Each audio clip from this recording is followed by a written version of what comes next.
ভবানীপুরের কোন কোণে লম্বা করে বাড়িয়েছেন সিরাজগঞ্জ টাঙ্গাতির খেলোয়াড়ের উদ্দেশ্যে, সেখানে নিজেদের মধ্যে দেওয়া নেওয়া চলছে, লম্বা করে সামনে বাড়িয়েছে কিন্তু মিস শট।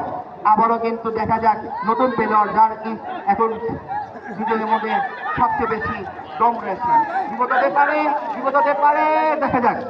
রক্ষণভাগে রয়েছে, রক্ষণভাগ বাম প্রান্ত দিয়ে আক্রমণের চেষ্টা, রেফারির বাঁশি, সম্ভবত ফাউল।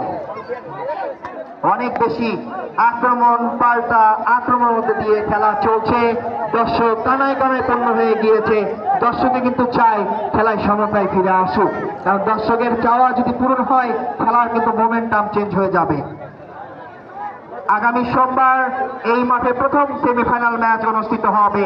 যে দুটি দল অংশগ্রহণ করবে, শক্তিশালী তারাস ফুটবল একাদশ বনাম দুর্ধর্ষ চান্দাইকোনা ফুটবল একাদশ, এবং দ্বিতীয় সেমিফাইনালের আগে এই মাঠে প্রমিলা দল মাঠে প্রবেশ করবে যদি আবহাওয়া অনুকূলে থাকে।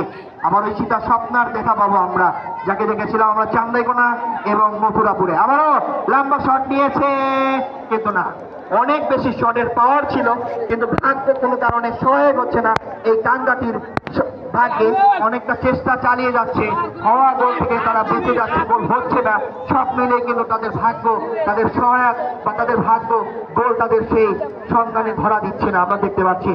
আবারও লম্বা করে বাড়িয়েছে, বল আকাশে ভাসমান রয়েছে, সেখান থেকে হান্নানের উদ্দেশ্যে ছিল, ওদিকে কিন্তু টাঙ্গাতির একজন ডিফেন্ডার বারবার কিন্তু তার দলকে বাঁচিয়ে দিচ্ছে, কিন্তু ওই যে একটা গোল খেয়ে যে তারা পিছিয়ে আছে, সেই পিছিয়ে থাকা থেকে তারা কিন্তু ম্যাচে ফিরে আসতে পারছে না, অনেকটা কাম ব্যাক করতে পারছে না।